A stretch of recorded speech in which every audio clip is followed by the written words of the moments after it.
To the Connecticut Tigers, who did start their season last month. Let's see. Tigers won third in a row this past Thursday. So now they're at 9-15, which really isn't that great. They are in last place in the New York Penn League Steadler division, but they did win their 3 in a row. So hopefully things look up for them. And, it was highlighted by an RBI triple by Austin Schatz, who went 1-4. And that RBI triple scored Chris Talladay, who went 1-2. And Javier Azcona went 2 for 3 with a double and an RBI. And that was for, let's see, that was for last night at Dodge Stadium. And they defeated the Williamsport Crosscutters 13-10, who are 13-10. Going over the current New York Penn League standings, we have the Aberdeen Ironbirds 14-10, the Hudson Valley Renegades are 13-12, the Staten Island Yankees are 11-12, the Brooklyn Cyclones come in last place in that division 10-14. The New York Penn League Pinckney division. The Jamestown Jammers are 16-8. The State College Spikes are 14-10. The Crosscutters, I said, were 13-10. The Batavia Muck Dogs are 12-11. The Auburn Doubledays are 8-15.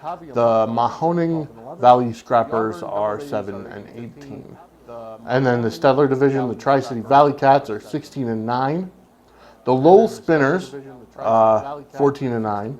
The Vermont Lake Monsters, 10-14. And as I said, the Connecticut Tigers rounding out the rear at 9-15, 6.5 back out of first place. So we hope that the Tigers can turn it around. As far as the Tigers' stats right now, let's see. Batting the highest average on the team is Chris Talladay, who's got a 333 average. Ben Verlander, an outfielder, is batting .263, so big drop off between 1 and 2 for 1 and 2. Big drop off between 1 and 2. Where was I? Here I am. Okay.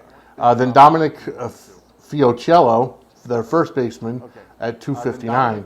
So again, they're not getting any hits. But one good thing is the on-base percentage or on-base plus slugging, for Talladay's 863 and Verlander's 720. What that is obviously on-base percentage plus the slugging percentage equals the on-base plus slugging. And Talladay is leading it also in on-base percentage at 529. Then Tim Ramirez is 455, another catcher. Raphael Rhymes at 375, and these are the on-base percentages. So these are the guys that can either hit or, because their batting average is so low, probably get walked or reach on error or whatever it comes down to be for them. But the fact is they really need to step it up, because in the run scored category Verlander's at the top with 13 runs scored.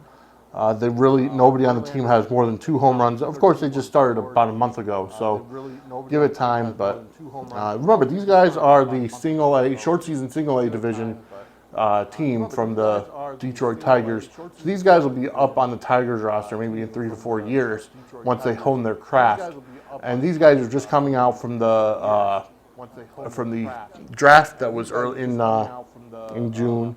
And also in the, from colleges and undrafted free agents or what have you. And C.J. Knudsen, the GM, told us when we interviewed him, they don't know their team until literally a week before the season. So in order to get the season together, get the players hitting and gelling together, it takes time. So I can understand why they're under 500, but they got to step it up a little bit in my opinion.